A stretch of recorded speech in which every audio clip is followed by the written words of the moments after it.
sahaja.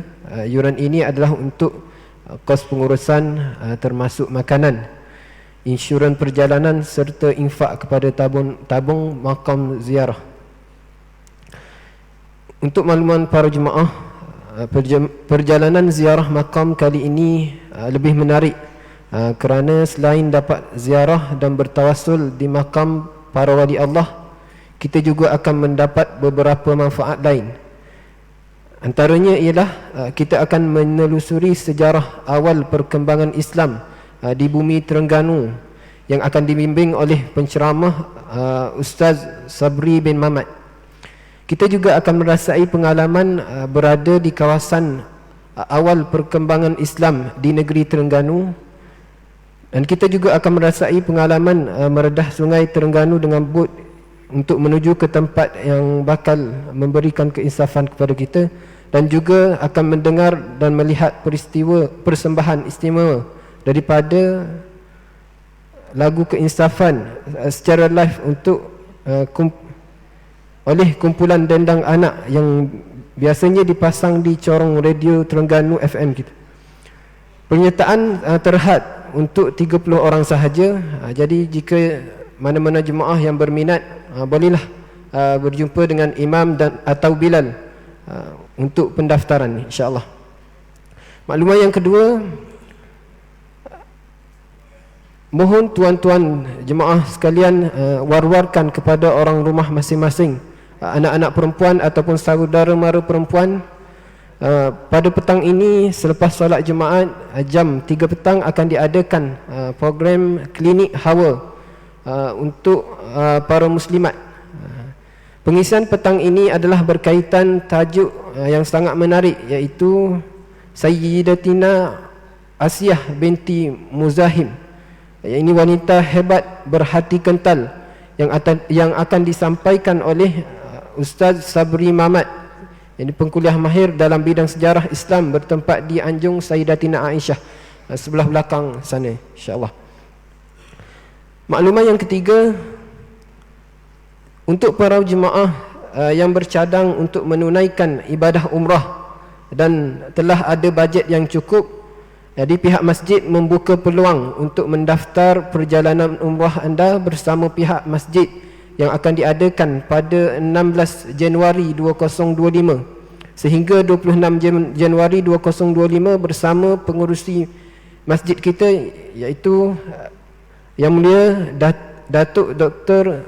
Said Muhammad Saleh Az-Zawawi. Jadi untuk pendaftaran umrah ini bolehlah berhubung dengan mana-mana pegawai masjid, insya-Allah. Maklumat yang keempat,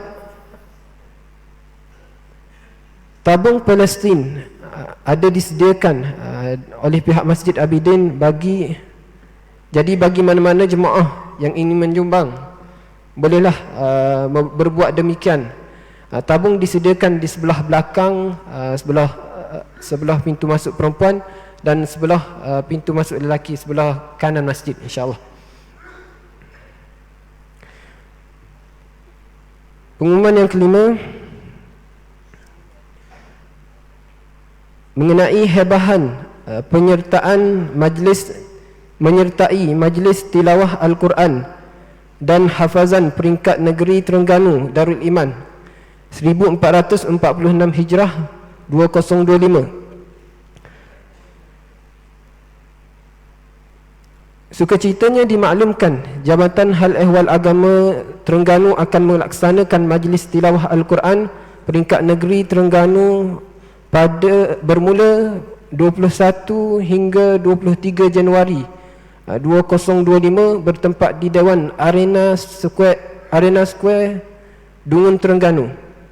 Jadi sehubungan dengan itu, majlis tilawah Al-Quran peringkat saringan daerah Kuala Terengganu akan diadakan pada 4 November pada hari Isnin jam 8.30 pagi bertempat di Dewan Auditorium Jabatan Hal Ehwal Agama Terengganu. Borang permohonan bolehlah diperolehi daripada Jabatan Hal Ehwal Agama Terengganu, bahagian dakwah atau pejabat agama daerah Terengganu, atau boleh juga dimuat turun melalui laman sesawang Jabatan Hal Ehwal Terengganu, insya-Allah. Tarikh tutup permohonan adalah pada 27 Oktober 2024 jam 4.30 petang, insya-Allah.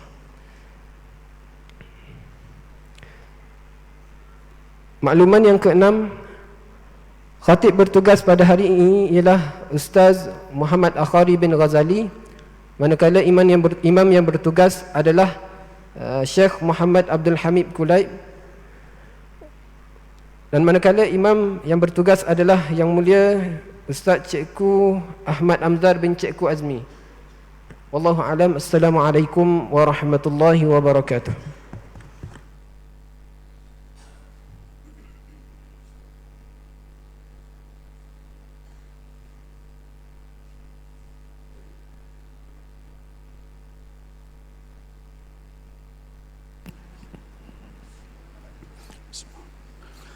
إن الله وملائكته يصلون على النبي يا أيها الذين آمنوا صلوا عليه وسلموا تسليما اللهم صل على سيدنا محمد وعلى آله الطاهرين وأصحاب رسول الله أجمعين.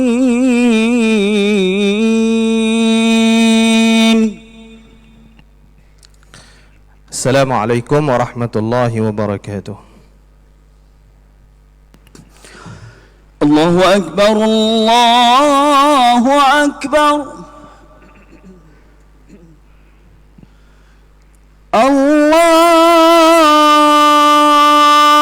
الله أكبر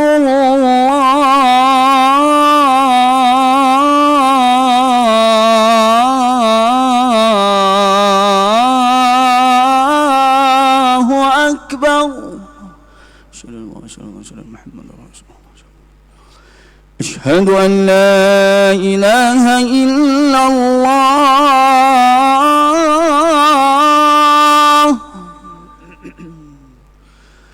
أشهد أن لا إله إلا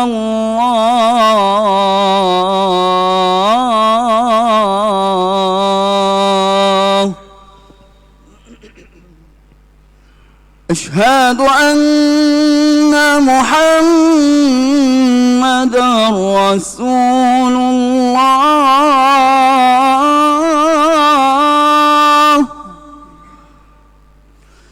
أشهد أن محمدًا رسول الله.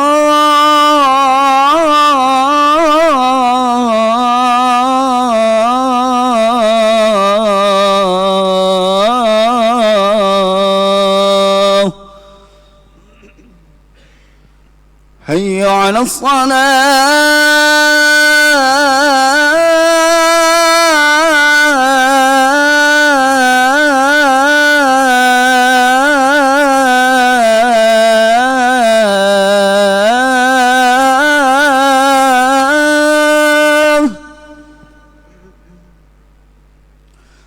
حي على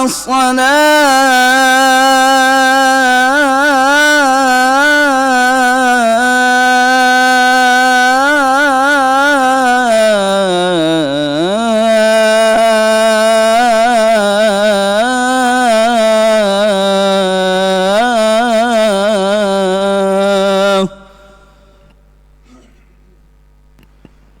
حي على الفلاح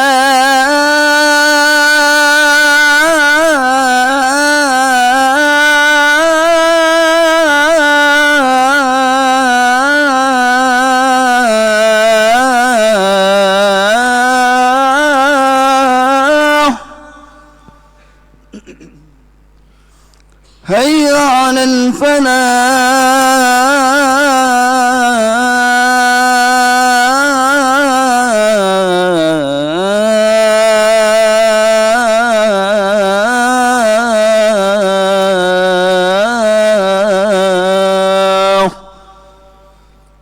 الله أكبر الله أكبر لا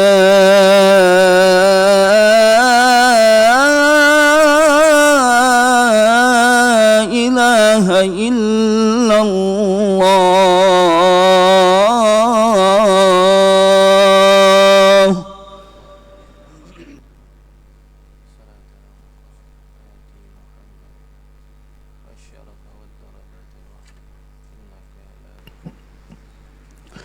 Wahai sidang jemaah yang dirahmati Allah, sila dengan meneliti khutbah yang akan disampaikan oleh khatib, dan janganlah kamu bercakap-cakap ketika khatib membaca khutbah kerana ianya amat dilarang oleh Rasulullah sallallahu alaihi wasallam. Alhamdulillahilladzi arsala rasulahu bil huda wa dinil haqq liyudhhirahu 'alad dini kullih wa kafaa billahi shahida. وأشهد أن لا إله إلا الله وحده لا شريك له وأشهد أن محمدا عبده ورسوله. اللهم صل وسلم على سيدنا محمد وعلى آله وأصحابه أجمعين. أما بعد، فيا أيها الذين آمنوا اتقوا الله حق تقاته wala tamutunna illa wa antum muslimun. Sidang Jumaat yang dirahmati Allah sekalian, bertakwalah kepada Allah Subhanahu wa taala dengan melaksanakan segala perintah-perintahnya dan meninggalkan segala larangannya. Mudah-mudahan kita semua mendapat hidayah, taufik dan sentiasa dalam rahmat Allah Subhanahu wa taala. Khutbah pada hari ini bertajuk 5 perkara perlu disegerakan. Agama Islam adalah agama yang mengajar umatnya agar sentiasa tenang dan tidak tergesa-gesa dalam membuat sesuatu tindakan. Maka bolehkah kita melakukan sesuatu perkara dengan tergesa-gesa? Sudah tentunya tidak. Ini kerana tergesa-gesa merupakan salah satu perbuatan yang tidak baik. Walaupun begitu, terdapat 5 perkara yang dibenarkan kita bersegera dalam melaksanakan suatu perkara tanpa bertangguh. Sabda Nabi sallallahu alaihi wasallam yang bermaksud tergesa-gesa itu daripada syaitan, kecuali dalam 5 perkara, iaitu memberi makanan kepada tetamu yang datang, menguruskan jenazah, mengahwinkan anak perempuan jika sudah bertemu jodohnya, membayar hutang apabila sudah sampai tempoh, dan bertaubat daripada dosa. Hadis riwayat Muslim. Sidang Jumaat sekalian, perkara pertama yang perlu disegerakan ialah memuliakan dan memberi layanan terbaik kepada tetamu. Sabda Nabi sallallahu alaihi wasallam, "Man kana yu'minu billahi wal yaumil akhir falyukrim dhaifahu," yang bermaksud sesiapa yang beriman dengan Allah dan hari akhirat, maka hendaklah dia muliakan tetamunya. Hadis riwayat Bukhari. Berdasarkan hadis ini, di antara kesempurnaan iman adalah mempunyai sifat suka memuliakan dan memberi layanan baik kepada tetamu. Antara adab-adab yang baik terhadap tetamu ialah yang pertama, segera menghidangkan makanan dan minuman untuk tetamu. Kedua, menghidangkan apa yang terbaik yang ada di dalam rumah. Yang ketiga, memberi layanan dan bercakap dengan lemah lembut dengan tetamu. Sidang Jumaat sekalian, perkara kedua yang perlu disegerakan ialah menyegerakan pengurusan jenazah, iaitu memandikan, mengkafankan, sembahyang dan menguburkannya. Namun dalam keadaan tertentu dibenarkan untuk menunggu kaum kerabat terdekat jika tidak mengambil masa yang lama. Kita dituntut untuk menyegerakan pengurusan jenazah seperti yang dinyatakan dalam sabda Rasulullah sallallahu alaihi wasallam yang bermaksud, segerakanlah mengurus jenazah. Jika dia jenazah yang saleh, maka ia adalah satu kebaikan kamu menyegerakannya. Namun jika dia tidak saleh, maka kamu lepaskan satu keburukan daripada bahu-bahu kamu. Hadis riwayat Bukhari dan Muslim. Sidang jemaat sekalian, perkara yang ketiga yang perlu disegerakan ialah mengahwinkan anak gadis. Oleh itu jangan terlalu merumitkan urusan perkahwinannya. Yang penting pasangan itu mempunyai agama yang baik, akhlak dan pribadi yang mulia dan sifat-sifat lain yang boleh menjadikan rumah tangga penuh rahmat, barakah dan mawaddah. Nabi SAW memberikan beberapa nasihat berkenaan dengan urusan memilih jodoh. Baginda SAW bersabda, "Idza ja'akum man tardawna dinahu wa khuluquhu fazawwijuh, illa taf'aluhu takun fitnatun fil ardi wa fasadun kabir." Yang bermaksud, jika datang kepada kamu orang yang kamu redha akan agama dan akhlaknya, maka kahwinkanlah dia. Jika kamu tidak melakukannya, maka ia akan menjadi fitnah di bumi dan juga akan berlaku kerosakan yang besar. Hadis riwayat Tirmizi. Maka jika sudah bertemu calon yang sesuai, yang mempunyai akhlak yang baik, agama yang baik dan sudah bersedia untuk melayari bahtera perkahwinan, maka segerakanlah mengahwinkannya. Sidang jemaat yang sekalian, perkara keempat yang perlu disegerakan ialah membayar hutang. Apa yang penting adalah hutang hendaklah dilangsaikan dan perlu dibayar dengan kadar segera. Diriwayatkan bahawa suatu hari dibawa jenazah kepada Rasulullah sallallahu alaihi wasallam untuk disolatkan. Baginda terus bertanya, adakah dia meninggalkan hutang yang belum dibayar? Sahabat menjawab, ya, sebanyak 3 dinar. Baginda sallallahu alaihi wasallam bersabda, kamu semua solatlah untuk jenazah ini. Lalu Abu Qatadah berkata, wahai Rasulullah, imamkanlah solat ke atas jenazah ini, saya akan membayar hutangnya. Maka baginda sallallahu alaihi wasallam kembali tampil ke depan dan mengimamkan solat jenazah tersebut. Hadis riwayat Bukhari. Sabda Rasulullah sallallahu alaihi wasallam di dalam hadis yang lain bermaksud roh orang yang beriman tergantung dengan hutangnya sehingga dia melunaskannya.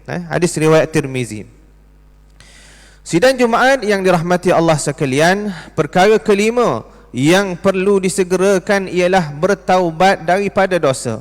Taubat daripada dosa bererti kita kembali merujuk kepada Allah Subhanahu wa taala dengan meninggalkan dosa, menyesali yang sudah terlanjur dan berazam untuk tidak mengulanginya lagi, serta memperbaiki amalan dengan memperbanyakkan kebaikan. Jika dosa itu berkaitan dengan manusia, hendaklah meminta maaf daripada manusia terbabit. Sekiranya dosa berkaitan dengan harta benda, hendaklah dikembalikan harta tersebut kepada tuannya.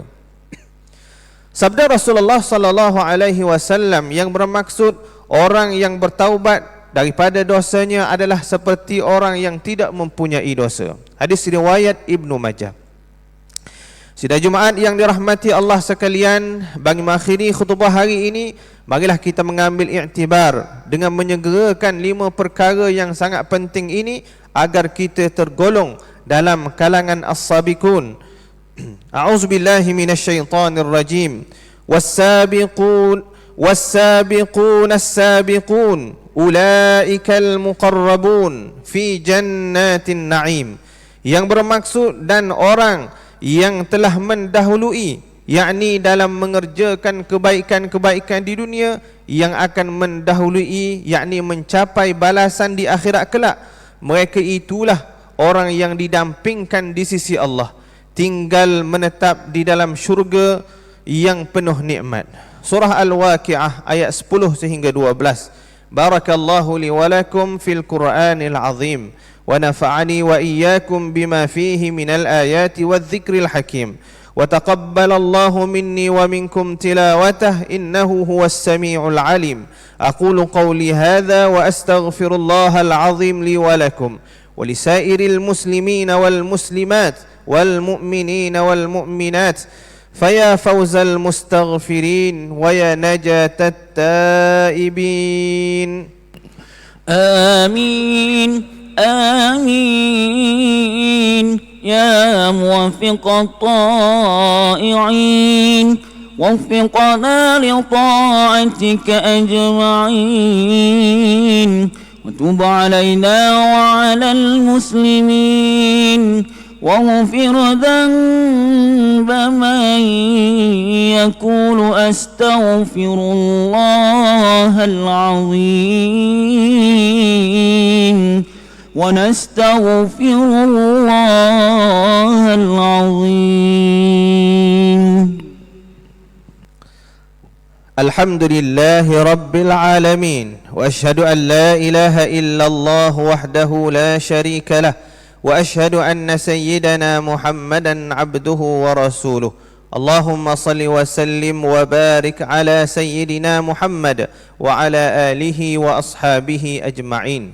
أما بعد فيا عباد الله اتقوا الله فقد فاز المتقون. معاشر المسلمين رحمكم الله. Sidang Jumaat yang dikasihi Allah sekalian, kehidupan di dunia ini perlu kepada interaksi antara satu sama lain. Tidak ada orang yang mampu menguruskan kehidupan tanpa